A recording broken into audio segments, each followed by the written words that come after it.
an alphabet soup of a lot of different things.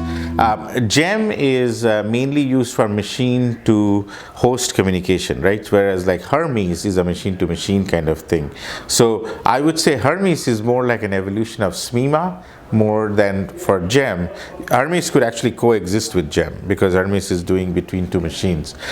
There is another standard within the semiconductor industry that they are using called ELS, which is for machine to machine. So GEM and ELS work together in semiconductor, and GEM and Hermes could work together in SMT.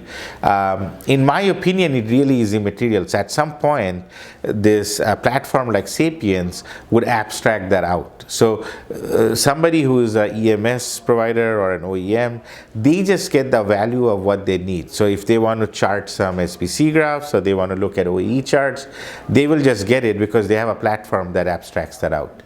But in terms of complexity, the platform then makes that easy enough that it's abstracted out. But